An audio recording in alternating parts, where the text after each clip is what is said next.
If you're in charge of Easter brunch this spring, or any special occasion for that matter, I have the ultimate spread for you. It's super beginner friendly and features the best in spring produce. We're gonna focus on maximum impact with minimal effort so you can really wow your guests. Let's get cooking. We're going to start off with some gorgeous beet deviled eggs since those can be made in advance. To make the pickling mix, we'll combine water, apple cider vinegar, sugar, salt, and some raw beets. After boiling and cooling, we'll add our peeled hard-boiled eggs and let them sit overnight. Then we can scoop out the yolks and make a simple deviled egg filling with mayonnaise, Dijon, and salt and pepper. I wait to pipe the eggs until the day of the party, and then I top with fresh chives, and they're always the first to go at any party. Next up is our beautiful blood orange yogurt cake, which can also be made a day or two in advance. We start by combining our dry ingredients and sifting together to get the clumps out.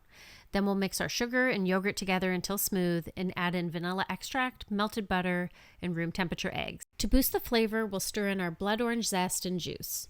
I love how easy this cake is to make, and my kids always devour it. Stir in your dry ingredients a little bit at a time and pour into your loaf pan. As always, you can find the full recipe links in the description box below.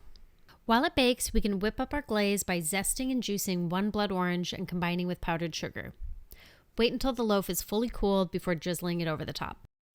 Next up, we have peas and pancetta with fresh mint, which is such an easy side dish you'll find yourself making it all the time. Best of all, it can be prepped a day in advance and warmed up. Just wait to add the mint until you're ready to serve. You'll want to get some thick cut pancetta or bacon from your butcher so you can chop it into large chunks, and that'll help render the fat, which will flavor the peas. Sliced shallots and garlic will also help build the flavor.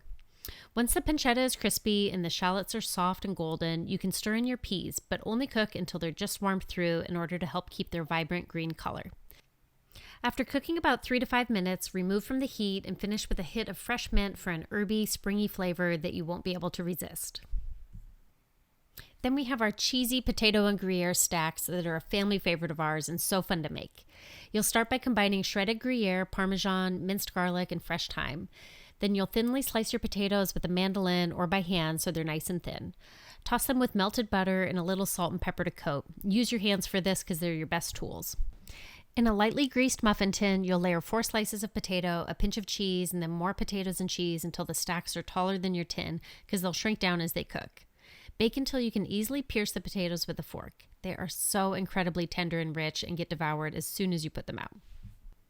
Lastly is our smoked salmon and goat cheese frittata, which is the only recipe you really need to make fresh before serving. We'll start by sauteing our shallots and wilting down a big bunch of spinach. While it cooks, you can crack your eggs and mix with your half and half. After pouring your egg mix in the pan, let it set up without stirring. Top with a sprinkle of capers, chunks of smoked salmon, and dollops of goat cheese or cream cheese if that's what you have on hand. Bake until just before it's completely done since it'll continue cooking after you pull it out of the oven.